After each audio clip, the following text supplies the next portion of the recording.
Assalamualaikum warahmatullahi wabarakatuh. Waalaikumsalam. Ya, kembali lagi di Election and Government. Kembali lagi bersama saya Azhari M. Latif, dan di sebelah saya ada Bang Frederick. Jadi beliau adalah direktur di Election and Government ini, sementara saya di bawahannya gitu. Kali ini kita diskusi aja ya, Bang. Oke. Diskusi aja. Kebetulan em, di dalam dinamika politik kita yang semakin memanas ini, ada satu diskusi yang sepertinya patut diperhatikan dengan serius gitu, soal eh, proporsional terbuka maupun proporsional tertutup. Karena beberapa hari ini kita sepertinya akan mendapatkan putusan dari MK ya. Ya. Dari MK, apakah kita akan menggunakan sistem proporsional terbuka atau tertutup gitu. Undang-undang itu di challenge oleh salah satu partai politik, ya kan? Salah satu partai politik di di Banyuwangi ya, di Salah satu kader. salah satu kader partai Ada politik. 6 orang, salah satunya itu kader salah Kader satu partai politik. salah satu ya. Soalnya ada 2 dari 6 yang mengajukan itu. Satu itu pengurus salah satu partai di Banyuwangi, satu lagi itu katanya mantan pengurus partai yang lain. Oh, Mantan kader partai yang berbeda. partai yang berbeda. Kalau nggak salah ya. Mereka menggugat sistem proporsional terbuka dan kembali menawarkan sistem proporsional tertutup. Abang ngikutin kan pasti beritanya. Gimana Ya. komentarnya? Ya, jadi kan ini kan soal memilih anggota DPR dan DPRD kan. Yeah. Sejak 2009 kita proporsional terbuka, dan 6 orang yang melakukan judicial review tadi pada bulan November 2022 lalu itu argumennya gini, sistem pemilu proporsional terbuka itu menyebabkan kelembagaan partai politik di Indonesia itu melemah dan biaya politik itu mahal. Jadi uang yang dibutuhkan untuk berkompetisi dalam pemilu itu sangat besar. Jadi menurut mereka menyelesaikan 2 hal ini bisa dilakukan dengan mengubah sistem memilih anggota DPR dan DPRD tadi lewat sistem proporsional tertutup, kira-kira gitu sih secara ringkas. Secara ringkas ya, apa itu soal sebenarnya ini berbicara mengenai mekanisme pemilihan anggota DPRD dan DPRD gitu kan. Ya. Jadi dengan proporsional terbuka kita memilih calon di surat suara, sementara secara sederhana ya. Ya. Proporsional tertutup kita hanya memilih partai jadi politik. Di kertas surat suara kalau nanti proporsional tertutup, kita hanya akan disajikan Lambang partai. Nanti partai yang akan partai sudah punya calon berurutan ya, 1, 2, 3 dan seterusnya. Kalau di satu dapil partai dapat 3 kursi setelah dikonversi lah dengan metode yang juga sudah ditetapkan gitu ya, maka nomor 1, 2, 3 nih yang akan maju. Tapi dalam surat suara kita nggak lihat nama mereka, atau mungkin kita ya kayaknya cuman logo partai. Nah, aja. di situ dia masalahnya, Bang. Proporsional terbuka ini kan dianggap politik ini jadi kontestasi orang ya. Okay, ya. Jadi kontestasi figur gitu. Kan kita memilih orang kan. Lambang partai ada di sana, tapi top of mind kita adalah orangnya gitu kan. Orangnya. Mau dia nomor 1, mau nomor 2, mau nomor urut 3, bahkan 10 sekalipun, tapi tetap epicentrum pertarungannya itu ada di figur di kontestasinya. Kandidat, ya. Jadi salah satu kritik atau muatan tuntutan mereka itu kan proporsional terbuka ini dianggap melemahkan kelembagaan partai politik gitu. Jadi pertarungan politik tapi yang bertarung bukan partai politik. Secara sederhana kayak gitu. Dia dianggap melemahkan lembaga partai politik. Ya, Itu gimana komentarnya? ya, em, ya salah satu yang dikritik terhadap sistem proporsional terbuka itu memang karakter pemilu yang katanya kandidat center, bukan party center. Padahal partai politik lah yang menjadi eh, peserta pemilu dalam konstitusi kan gitu. Dan juga dalam ilmu politik juga kita bahas bahwa partai lah eh, yang berkontestasi, dan partai sangat penting dalam sebagai instrumen demokrasi gitu ya.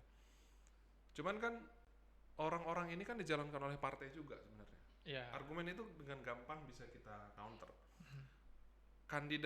Meskipun pemilu dalam sistem proporsional terbuka ini disebutkan kandidat center, tapi kan mereka dicalonkan oleh partai juga.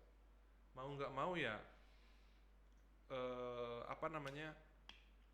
partai itu tetap penting dalam sistem proporsional terbuka.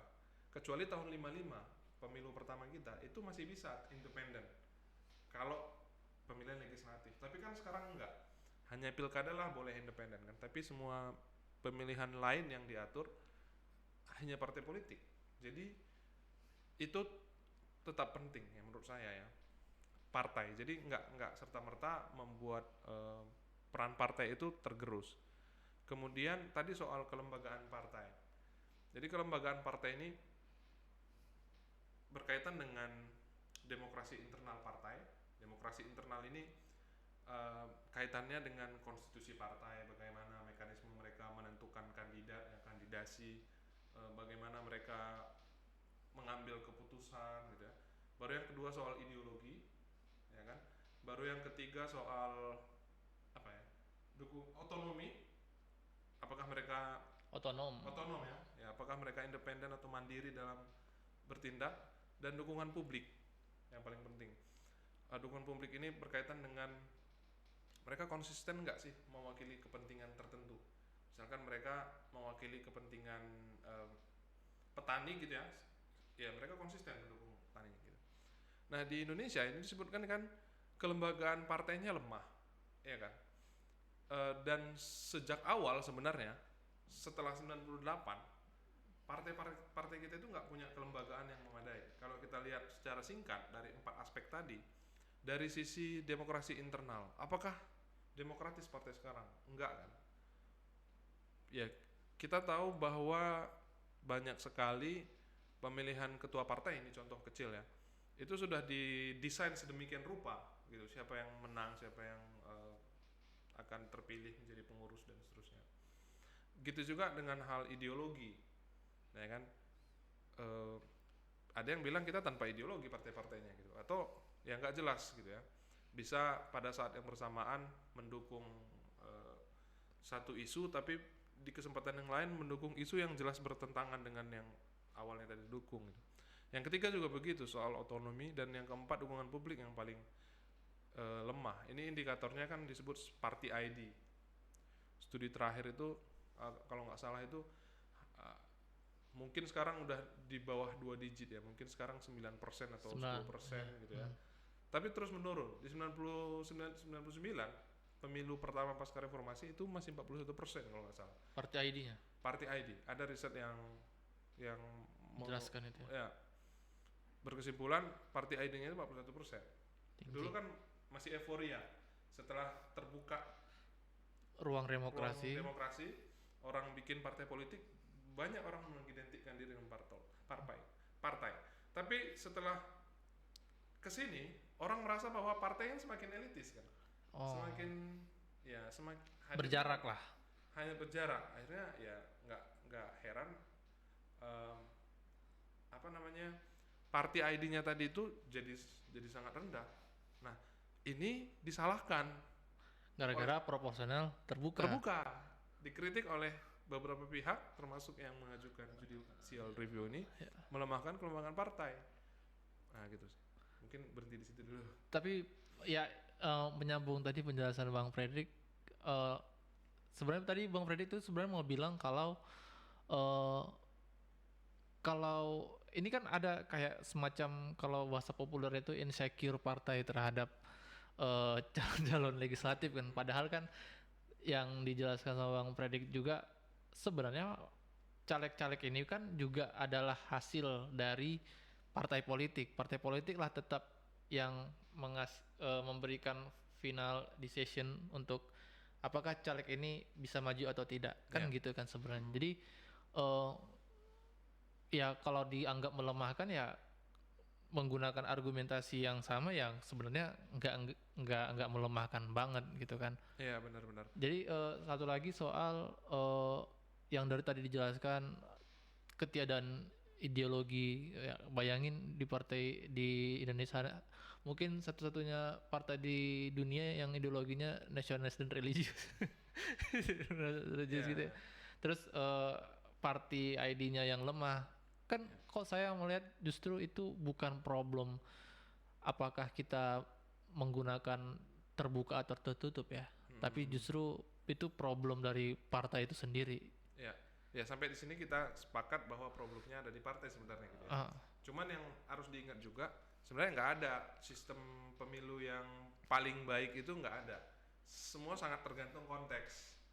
Ya, jadi nggak ada misalnya sistem proporsional tertutup itu lebih demokratis dibandingkan sistem distrik atau proporsional, atau distrik lebih demokratis, nggak ada. Gitu.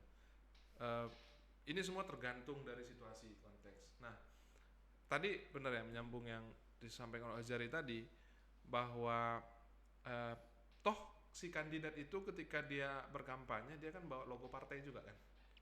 Walaupun pemilu kita ini disebut kandidat center gitu loh. Disebut ya persaingannya intraparti jadinya. Ya memang persaingannya intraparti. Cuman mereka kan tetap membawa embel-embel partainya. Mereka tetap harus bekerja sama supaya partainya punya mencapai ambang batas tertentu supaya kemudian suara mereka bisa dikonversi jadi kursi gitu kan. Nah, cuman tetap saja mereka partai gitu. ya, kita pindah di isu lain. Soal partai oke lah ya. Kita sudah sepakat tadi harusnya partai punya apa ya resolusi tersendiri ya menanggapi proporsional terbuka. Bagaimana cara mereka memperkuat diri, entah melalui rekrutmen atau pendidikan politik kader gitu kan. Kan salah satu isu lagi kan soal itu kan proporsional terbuka memperbesar kemungkinan para artis-artis atau orang-orang populer ikut terlibat walaupun dia nggak berdarah-darah di partai, terus tiba-tiba dia bisa maju sebagai calon Ya, legislatif. nah, Tapi kan itu eh, tadi penjelasan Bang Fredrik tadi harusnya bisa diselesaikan di dalam eh, proses internal di partai ya politik penataan gitu, partai. penataan partai politik. Jadi harusnya itu ya, harusnya yang dibenahi itu reform di dalam partai itu sendiri gitu ya. Ya, misalkan gini, kalau kita pakai sistem proporsional tertutup nih, Ya, ada satu artis yang nggak pernah masuk dalam partai, katakanlah partai A, gitu ya. Eh, kalau proporsional tertutup, ketua partainya itu nempatkan dia di nomor satu gimana? Sementara kader yang sudah datang dari bawah dia jadi nomor dua gitu. Misalnya si artis itu bayarlah ketua partai. Ini saya bayar deh kamu bikin saya di nomor, ada istilahnya itu kan nomor sepatu atau nomor baju gitu kalau dulu ya di 2004 2009 gitu. Kan nggak menjawab juga, nggak serta merta juga kalau tertutup, politisi asal jadi itu bisa dihilangkan Iya. dengan mengubah sistem pemilu kita kan balik lagi ke partai. Ya kan? Jadi di beberapa negara proses kandidasi dan rekrutmen partai. partai itu diatur di level negara. Jadi partai itu nggak punya aturan. Kalau sekarang kan di Indonesia itu diserahkan ke mekanisme partai kan. Kita nggak tahu penentuan siapa nomor urut berapa itu semua partai masing-masing. Tapi di beberapa negara di Eropa itu sudah dibuat mekanisme yang lebih demokratis gitu. Nah, kalau misalkan Demokratis itu gimana? demokratis itu dalam artian ada ketentuan-ketentuan yang harus diikuti. Misalnya yang misalnya anggota partai yang sudah terbukti paling lama jadi anggota partai misalnya harus ditempatkan nomor paling atas. Ukurannya kinerja gitu-gitu ya. Ya, ukurannya track record, kinerja, kontribusi partai. Mungkin ya hal-hal itulah, hal-hal yang membuat partai itu jadi makin demokratis. Sekarang kan enggak. Iya. Semua kita serahkan ke partai. Jadi menurut saya sistem proporsional terbuka ini untuk konteks Indonesia sekarang ya, di tengah lemahnya kelembagaan partai sekarang, di tengah belum demokratisnya partai, sistem proporsional terbuka itu tetap pilihan yang terbaik. Kenapa? Karena rakyat masih punya kontribusi untuk menentukan wakilnya secara langsung gitu.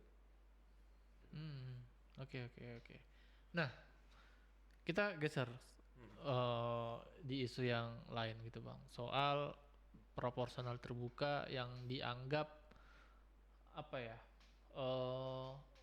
memungkinkan mekanisme pasar gitu.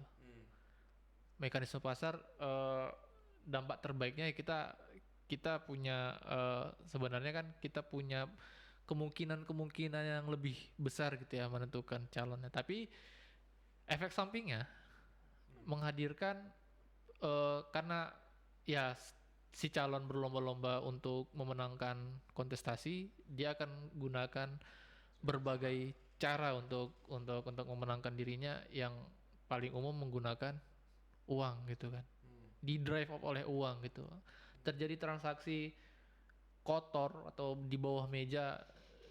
Sebenarnya kalau kita tahu kasus-kasusnya kan itu justru terbuka, secara terbuka bahkan si kandidat memberikan rupiah kepada si pemilih, nanti si pemilih ditukarkan dengan suara.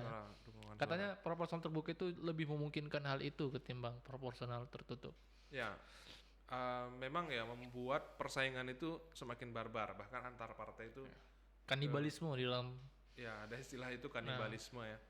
Dan memang saya pernah tanya caleg di 2019 itu ya, kalau saya tanya siapa musuh mereka sebenarnya atau lawan mereka sebenarnya, itu lawan dalam satu partai yang sama, bukan lawan dari partai yang lain gitu.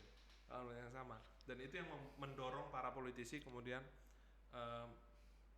mengeluarkan uang untuk mempengaruhi pemilih supaya mereka dapat dukungan.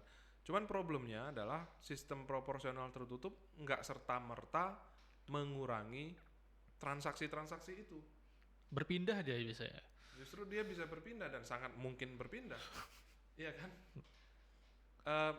Banyak kajian juga yang menjelaskan dulu waktu pemilihan kepala daerah masih berdasarkan dukungan partai, kursi di DPRD. Itu kan satu kursi dihargai sekian M lah, berapa M gitu kan. Jadi transaksi tetap ada. Ya, cuman kalau kita ubah dari terbuka ke tertutup, transaksinya pindah dari kandidat ke pemilih ke kandidat ke elit partai. Kan sama saja, nggak menjawab persoalan gitu. Nggak ada yang bisa menjamin. Makanya tadi balik lagi ke solusi yang tadi di awal ya. Kalau kita bisa demokratiskan mekanisme penentuan kandidat dalam partai, mungkin kita bisa membuka ataupun menutup proporsional itu jadi tertutup. Tapi kalau dengan kondisi yang sekarang, partai-partai yang udah semacam, kalau PT Prof Firman bilang itu firma politik. Iya, dia bilang firma politik, firpol bukan parpol. Nah, janganlah diambil lagi peluang rakyat untuk berkontribusi dengan membuat betul jadi tertutup kan. Jadi gitu, nggak serta-merta menjawab. Memang salah satu tantangan politik Indonesia sekarang ini adalah besarnya pengaruh uang dalam politik elektoral. Itu sampai sekarang nggak bisa kita atau belum bisa kita selesaikan atau bahkan kita kurangi. Walaupun sudah banyak rekomendasi sebenarnya untuk perbaikannya. Misalnya negara kasih pendanaan untuk partai-partai politik untuk membiayai kontestasi politik, mengurangi uang privat. Jadi serahkan saja negara, gitu. Bukan hal yang tabu kok. Gitu. Toh kita sudah memilih demokrasi kan, sebagai sistem yang kita sepakati sebagai kontrak sosial kita. Ya ketika kita pilih sesuatu dan kita harus keluar uang besar, why not ya kan? Nah jadi argumen sistem proporsional terbuka itu membuat biaya politik sangat besar, itu pun dengan mudah masih bisa kita mentahkan. Dan demi kepentingan publik dan demi membuat publik tetap punya ruang terlibat, maka ya sistem proporsional terbuka tetap harus dipertahankan menurut saya. Terus Gimana, kalau Mas? gini gimana bang? Naif nggak sih? Naif, pertanyaan naif nggak sih ini? Soal em, ya lagi-lagi kan ini problem regulasi gitu kan. Hmm. Toh pasti ada pertanyaan lagi ketika negara membiayai, misalkan membiayai para caleg gitu. Siapa yang bisa menjamin kalau pembiayaan-pembiayaan itu katakanlah seperti yang sudah-sudah gitu kan, tetap aja memang pasti tetap ada celah-celah yang bisa dimanfaatkan gitu kan. Hmm. Eh, Kembali lagi, kalau misalkan partai politiknya tidak demokratis, tidak transparan, tidak memenuhi unsur akuntabilitas yang cukup begitu kan, bukankah eh bantuan dalam tanda subsidi ya, subsidi negara terhadap dunia partai politik dan pemilu di Indonesia itu kayak ya sama aja sebenarnya gitu. Apa Ya, perlu mungkin regulasi tambahan gitu? ya memang formulanya harus kita pikirkan lagi kalau untuk itu. Ya. Cuman kan sudah ada beberapa kasus di negara lain yang menunjukkan bahwa saat ada APBN membiayai pesta demokrasi itu ya, pemilu itu, cenderung hasilnya itu lebih bukan hasilnya, cenderung pada prosesnya itu politik uang bisa diminimalisir gitu, dan membuka ruang yang sama kepada setiap orang untuk berkontestasi kan. Ini kan dengan sistem yang sekarang, ini kan sebenarnya nggak membuat semua warga negara punya hak yang sama kan, Iya. atau punya kesetaraan yang sama. Oke, ngerti, Untuk ngerti. mereka mendaftar mungkin siapa saja bisa, tapi pada Konversi dari bacalek ke caleg. ya pada saat mereka bertarung di kampanye, itu kan nggak sama. Orang-orang dengan kepemilikan materi yang lebih besar yang biasanya lebih diuntungkan. Oke, Nah, di situ oke. kan kita udah ngomong prinsip demokrasi Oke. kesetaraan kan. Warga negara itu nggak punya hak yang sama jadinya. Nah, disitulah negara itu harusnya mengintervensi, mengambil alih Beban. senjata itu ya biar negara yang siapkan gitu. Memang bila perlu. Memang ini sekali lagi ya. Memang nggak juga Menyelesaikan. yang ya kita nggak bisa bilang bahwa kalau negara subsidi nanti politisi nggak akan main uang, mungkin main uang juga gitu kan. Nah itulah kita pikirkan Berarti juga. kembali tinggal regulasi ya, regulasi yang diperketat, penegakan hukum. Ya, itu. Jadi kan ini sebenarnya holistic problem gitu ya, dan membutuhkan solusi yang holistik juga gitu kan. Nah, em, tapi sekali lagi itu juga menunjukkan bahwa sebenarnya proporsional terbuka punya masalah ya, Yap. punya problem. Yap. Dan di dalam sistem itu sendiri juga sebenarnya punya apa ya, punya imun ya kan. Tadi kita bicara soal transparansi, akuntabilitas, itu kan adalah prasyarat dari terjadinya politik proporsional terbuka gitu. Dia punya problem, tapi kita juga punya cara untuk setidaknya meminimalisir gitu. Nah, dalam kaitan itu bang, worth it nggak sih sebenarnya kita apa menurut abang lebih baik kita koreksi sama-sama proporsional terbuka itu apa, atau pilihan untuk proporsional tertutup per hari ini worth it untuk dilakukan? Ya. Dengan argumen yang tadi saya jelaskan di awal ya, saya rasa dengan kondisi partai sekarang belum worth it Belum ya? proporsional tertutup. Dan sekali Tapi lagi belum tentu di tahun-tahun mendatang mungkin lebih punya apa lain ya, punya situasi dan kondisi yang berbeda ya. karena tadi kan di awal kita bilang pilihan sistem pemilu itu sangat ditentukan oleh sangat kontekstual ya. Tergantung situasi ya kan. Nah, kenapa ini kemudian jadi penting? Kita harus cawe-cawe gitu ya di sini ya. Karena ini kan ujungnya nanti akan mempengaruhi sistem representasi kita. Nah, selama ini kita kan tahu bahwa dengan penerapan sistem proporsional terbuka saja. Tadi premis awal kita itu bahwa parpol itu eh, tidak demokratis, gitu kan? Itu kesimpulan awal kita. Eh, yang membuat publik jauh dari parpol, ya indikatornya banyak, party ID salah satunya gitu. Nah, kemudian kita punya sistem proporsional terbuka, di mana sebenarnya memberi ruang publik untuk Mendekatkan terlibat. mendekatkan representasi sama warganya, pemilihnya. Iya, ya kan. Dan salah satu argumen open PR itu kan atau proporsional terbuka kan pemilih lebih dekat dengan kandidat kan. Nah, kalau mau dibuat ini tertutup lagi, ya rakyat makin jauh lagi kan. Iya. Makin enggak. Nah, beberapa waktu yang lalu kita dengarlah pimpinan partai bilang mereka lebih tunduk pada bos-bosnya, Oke. ya kan? Benar. Apalagi kalau nanti tertutup. Kalau Iya. dibuat tertutup, apalagi yang mereka bilang? Iya, iya. Saya terpilih kok, saya terpilih jadi nomor urut 1 ya karena pimpinan partai, elit partai, bukan karena kalian rakyat. Kan bisa ngomong gitu kan. Kecuali kalau proporsional terbuka dia nomor urut 10 atau nomor urut 15 gitu ya. Tapi karena suara terbanyak, karena didukung oleh publik, bukan didukung oleh elit partai, dia bisa masuk. Dia bisa nggak ngomong saya didukung parpol, nggak bisa nggak ngomong gitu kan. Dia bisa sebutkan bahwa ya saya didukung Rakyat. konstituen. Nggak ada salahnya. Ini nggak mengurangi esensi parpol sebagai institusi penting dalam demokrasi kok, menurut saya. Gitu. Toh dia tetap diusung oleh partai itu. Betul. Toh ya jabatan publik semua ini kan semua sangat ditentukan oleh partai. Termasuk Anda kalau mau jadi dubes pun, walaupun Anda diplomat karir gitu ya, Anda mau ditempatkan jadi dubes, misalkan jadi dubes di mana, di Turki. misalkan kan, harus di fit and proper kan, di komisi 1 gitu. Komisi 1 siapa isinya? Partai. Iya. Nah, partai, orang-orang DPR di partai siapa yang lebih kuat sebenarnya kan? Fraksi siapa? Perpanjangan tangan partai. Ya, balik-balik lagi partai. Balik-balik ke sana lagi ya. Iya. Nah, itulah. Jadi udah berapa menit? Udah 30 menit Bang Fred. Kira-kira apa lagi yang ini Bang, yang mau disampaikan lagi tapi belum ditanya tadi? Apa ya? Kesimpulan aja kali ya. Kesimpulannya. Nah, kesimpulannya itu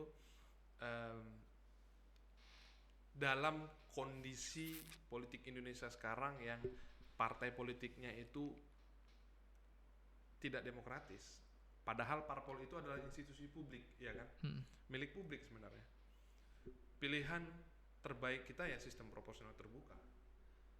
Bila itu punya efek yang melemahkan partai ataupun membuat biaya elektoral makin besar, solusinya balik ke partai politik. Kita jangan ubah sistemnya. Justru itu kalau kita pindah ke sistem proporsional tertutup, itu makin meneguhkan kuasa partai, ya kan. Ini jujur aja lah, kalau kita ukur juga sekarang party ID di Indonesia, mungkin nggak sampai 10% juga yang punya kedekatan dengan partai gitu.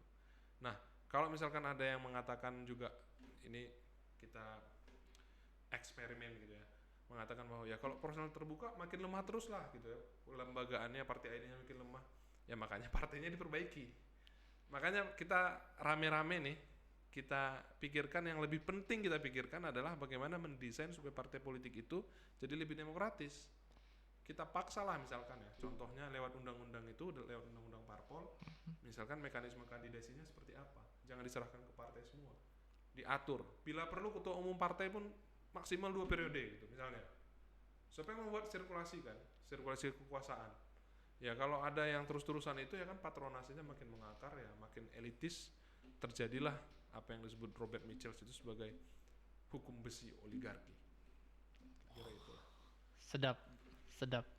Jadi selain kita membuat diagnosis, kita harus tahu obat yang tepat untuk diagnosis yang tertentu. Yang terjadi hari ini kan diagnosisnya A, kita menawarkan obatnya itu ingkaran A. Jadi kurang tepat gitu ya, kurang tepat. Padahal ada problem underlying yang ada di masalah di permukaan, ada problem laten yang sebenarnya perlu kita telisik atau kita telusuri lebih dalam atau bahkan direformasi gitu.